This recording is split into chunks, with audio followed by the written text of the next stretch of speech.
नमस्कार। मैं हूं डॉक्टर के B Rai, former advisor government of NCT of Delhi. आज सर्विस मैटर्स सीरीज़ के अंतर्गत हम बात करेंगे मेजर पेनल्टी देने के बारे में, जो प्रोसीजर होता है इंक्वायरी कंडक्ट करने का।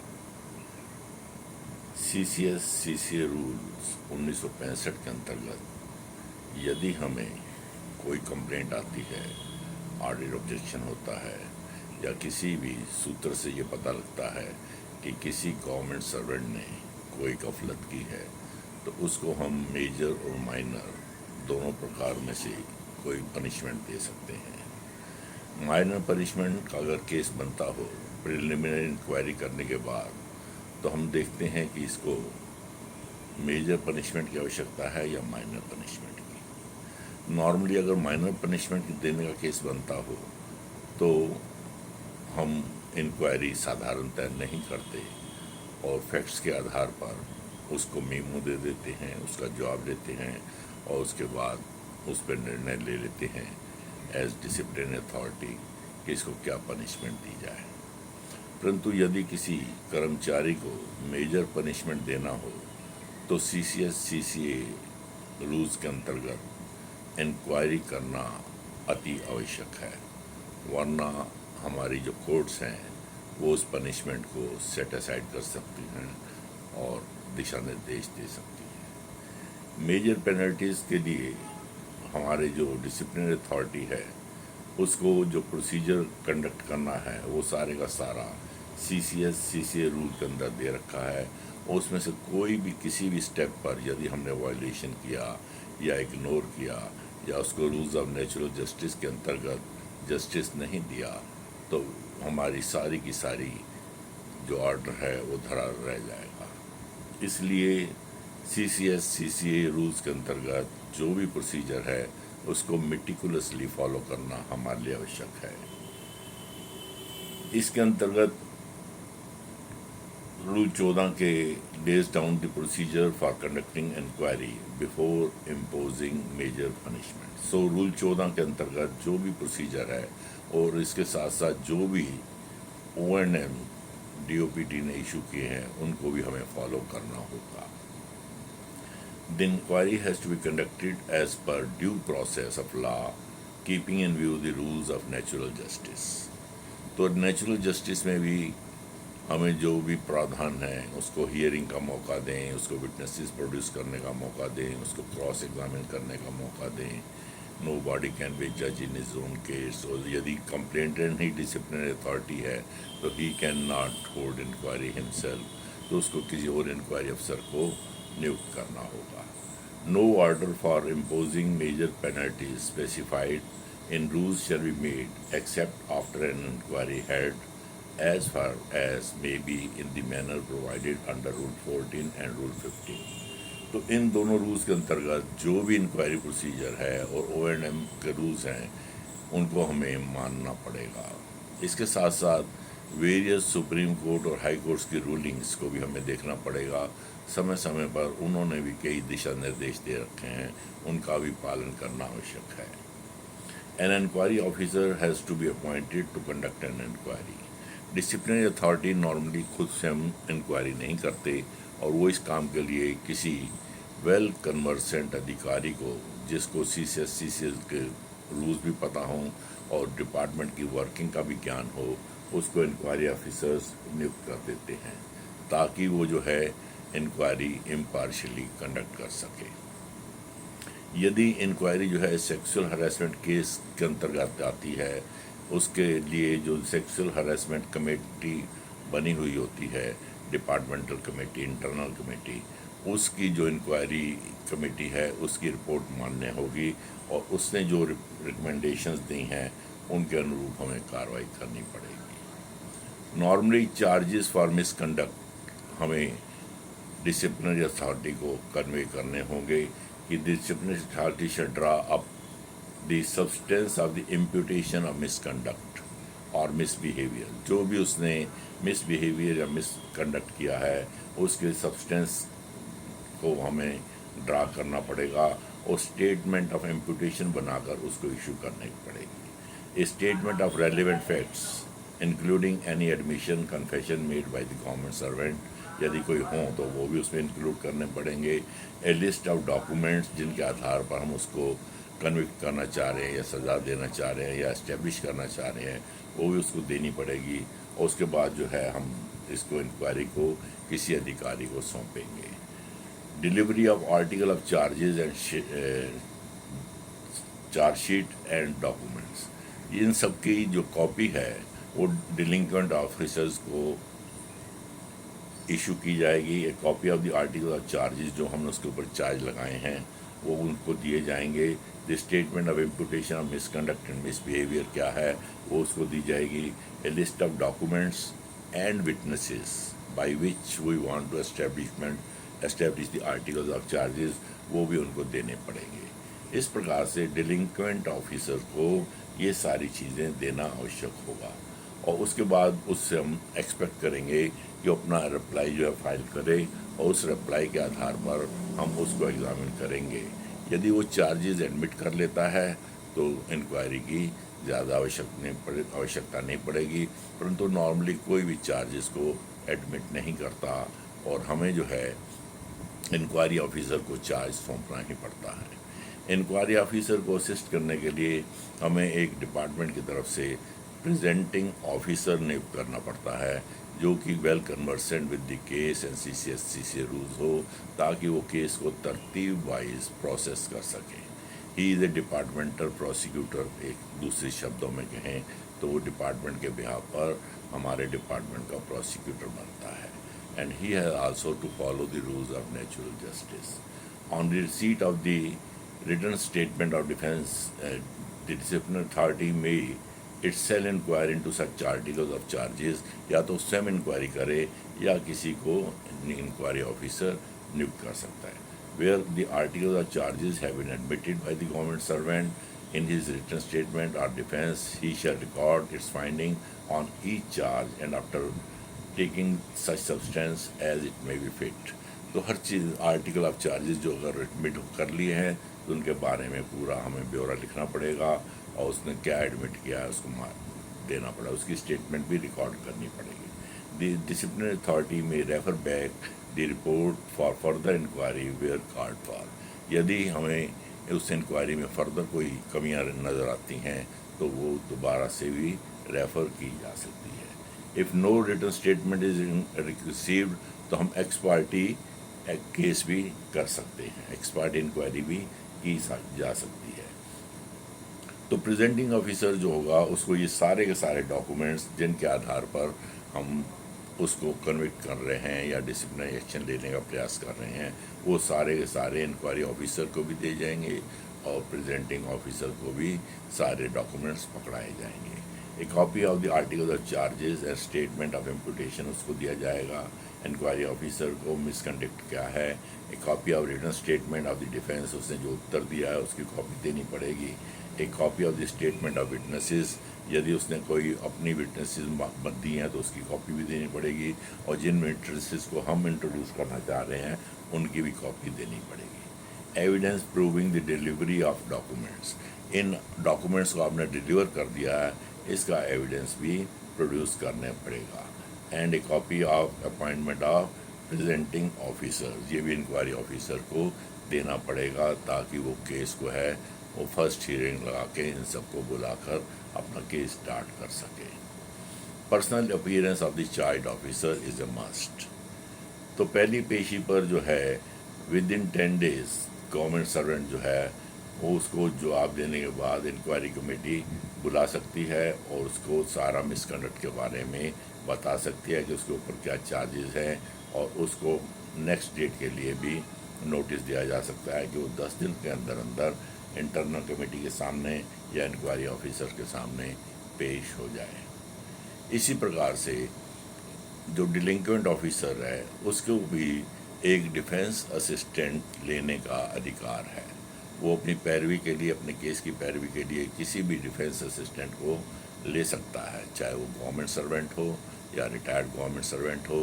और यदि केस कुछ टेक्निकल नेचर का है जहाँ पे लीगल डॉक्यूमेंट्स वगैरह हों या आप लीगल डॉक्यूमेंट्स उसके सामने पेश कर रहे हैं तो उसको लीगल प्रैक्टिशनर भी लेने का अधिकार है और इसकी परमिशन दी जा सकती है। The government servant can appoint an existing government officer, जो भी उसके साथ काम करता है उसको ले सकता है। इसमें कुछ लोग जो हैं इस काम के माहिर हैं, वो इस काम को करते हैं and they serve as defence assistant in most of the cases. परंतु कोई भी government servant at a time 3 से ज़्यादा इंक्वायरीज नहीं ले सकता। इसका मतलब है कि गवर्नमेंट सर्वेंट जो है उसके ऊपर पाबंदी है कि वो 3 से ज़्यादा केसों में डिफेंस असिस्टेंट नहीं बन सकता। इसका बेसिक रीज़न यही है, एक तो उसका अपना काम सफ़र ना हो और दूसरा इंक्वायरीज के अंदर डिले ना हो। तो इस प्रकार से रिटायर्ड गवर्नमेंट सर्वेंट को अगर वो हायर करना चाहे तो उसको भी वो लगा सकता है। इसके बाद जो है हियरिंग के अंदर इंक्वायरी ऑफिसर उसको पूछेगा कि आपके ऊपर ये चार्जेस हैं, क्या आप इसको मानते हैं या नहीं मानते। जैसे मैंने पहले कहा, नॉर्मली कोई भी चार्जेस को एडमिट नहीं करता and they try to contest the case. तो अगर वो गिल्ट मान लेता है तो उसको रिकॉर्ड कर लिया जाएगा, आर्टिकल वाइज उसकी स्टेटमेंट ले ली जाएगी, क्या क्या उसने एडमिट किया, जो नहीं एडमिट किया उसी की इंक्वायरी होगी। तो इस प्रकार से एडमिशन स्टेज पे ऊपर भी उसको एक मौका दिया जाता है कि अपने गिल्ट के बारे में मानना चाहे तो मान ले। उसके बाद उसको कहा जाता है कि वो अपनी तरफ से क्या क्या प्रेजेंटेशन करना चाहता है, किन विटनेसेस को लाना चाहता है, कोई डॉक्यूमेंट्स उसको एडिशनल चाहिए तो वो बता दे। अगर वो देता है कि मुझे फलां फलां डॉक्यूमेंट चाहिए तो उसके लिए हम कंसर्न अथॉरिटीज़ को लिख सकते हैं कि इस केस में इन डॉक्यूमेंट्स को कृपया पेश करें। ये अब डिपार्टमेंट की मर्ज़ी है कि वो देना चाहते हैं उन डॉक्यूमेंट्स को या प्रोड्यूस नहीं करना चाहते। जो भी उनका उत्तर आएगा उसके अनुरूप यदि वो पेश करने के लिए तैयार हैं तो ड्यू डेट पर उनको सम्मन कर लिया जाएगा और उसकी कॉपियाँ लेकर इसको दे दी जाएंगी। अगर वो इसके लिए मानते हैं कि ये डॉक्यूमेंट्स नहीं दिखाए जा सकते तो उसको जो है चार्ज ऑफिस को बता दिया जाएगा कि इन डॉक्यूमेंट्स को आपको नहीं दिखाया जा सकता, उसका कारण क्या है ये बताते हुए, और इंक्वायरी अफसर उसके ऊपर निर्णय ले लेगा कि क्या इनको दिखाना आवश्यक है या नहीं है। The government servant shell indicate the relevance of the documents required by him. क्यों चाहिए, इस डिस्कवर कहाँ से करने हैं और कौन प्रोड्यूस करेगा, गवर्नमेंट सर्वेंट को ये बताना होगा। इसीलिए इसके बाद हम उनको जो है सम्मन कर पाएंगे। यदि वो नहीं बता पाएगा तो हम उसको नहीं सम्मन कर पाएंगे। सीकिंग प्रोडक्शन ऑफ डॉक्यूमेंट्स, उसके लिए हम लेटर लिख सकते हैं और जैसे मैंने बताया ये डिपार्टमेंट के ऊपर डिपेंड करेगा कि वो उन डॉक्यूमेंट्स को पेश करना चाहता है या नहीं पेश करना चाहता।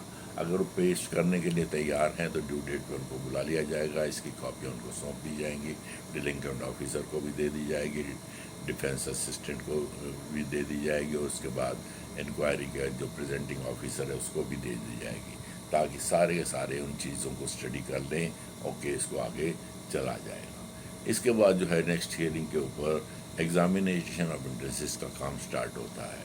On the date of fix date of inquiry, the oral and documentary evidence by which the articles or charges are proposed to be proved shall be produced on behalf of the disciplinary authority। तो हमारा जो presenting officer है वो इनको पेश करेगा। The witnesses shall be examined by or on behalf of the presenting officer and may be cross-examined by the government servant। जो उसका क्रॉस एग्जामिन भी अलाउ किया जाता है और विटनेसेस को प्रेजेंट किया जाएगा और उसके बाद जो है कोई उसमें कमी रह जाती है तो दोबारा भी बुलाया जा सकता है। दी ईओ में आल्सो पुट, इंक्वायरी अफसर जो है वो भी इनको प्रश्न यदि चाहे तो कर सकता है। In case the EO production on its discretion allow the presenting officer to produce evidence not included in the list given to the government servant। यदि इंक्वायरी के दौरान गवर्नमेंट सर्वेंट कुछ और विटनेसेस को या एविडेंस को प्रोड्यूस करना चाहता है तो ईओ उसको एग्जामिन करेगा और देखेगा कि उनको आवश्यक बुलाने की आवश्यकता है या नहीं है। It may recall and re examine the witnesses, यदि आवश्यकता पड़े तो री एग्जामिन भी विटनेसेस को करने की इजाज़त दी जा सकती है। Opportunity of inspection of documents before they are taken on record, ये भी डिलिंक्वेंट ऑफिसर को दिया जाएगा या उसके डिफेंस असिस्टेंट को दिया जाएगा। New evidence shall not be permitted और called for any witnesses shall not be record to fill up any gap gaps को फिलअप करने के लिए इन चीज़ों को नहीं बनाया जाएगा, परंतु such evidence may be called for only where there is an inherent lacuna और defect in the evidence which has been produced originally. यदि जो शुरू में हमने एविडेंस पेश किया है उसमें कोई लेकुना रह जाता है या डिफेक्ट रह जाता है, तो उस कारण से हम इन विटनेसेस को या एडिशनल जो डॉक्यूमेंट्स हैं उनको हम अलाउ कर सकते हैं, otherwise fill in the gaps के लिए वो नहीं होगा। The EO should not permit any evidence on examination basis on the aggrieved women's character.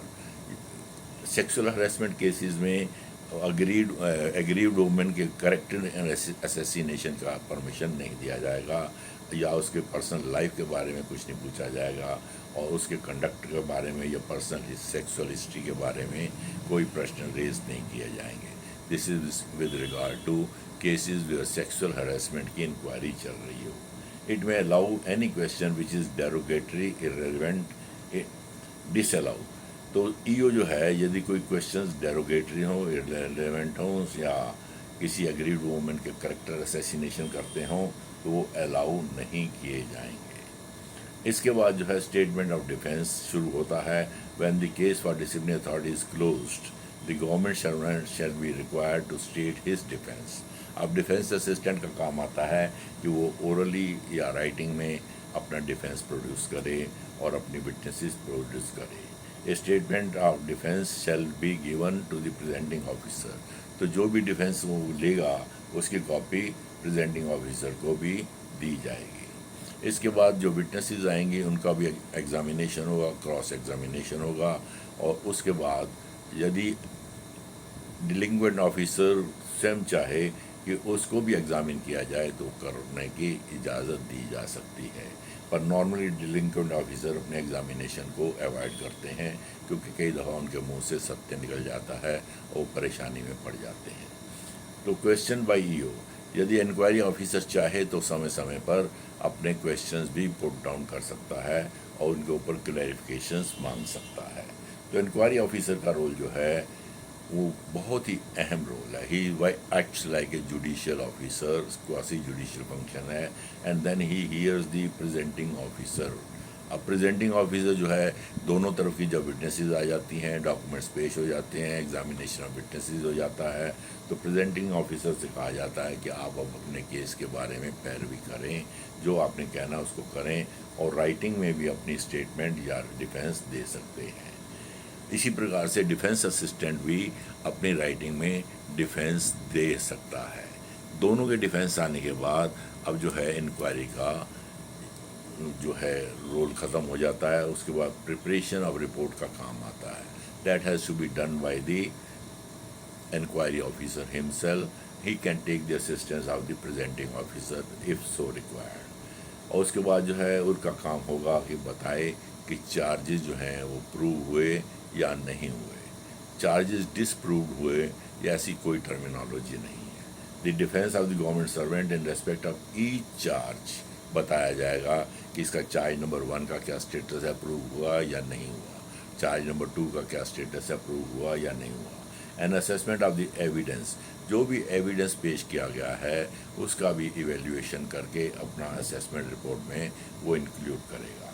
The findings on each charge and reasons thereof shall be given. उसके बाद जो है EO अपनी जो इंक्वायरी ऑफिसर अपनी फाइंडिंग्स बनाकर अपनी report present करेगा और फाइनली बताएगा कि कौन कौन से चार्ज प्रूव हो गए और कौन कौन से चार्ज प्रूव नहीं हुए, या कंप्लेंट मैलिशियस है या इसके ऊपर कोई और कमेंट्स हों या उसकी जो फाइंडिंग्स हों वो देगा।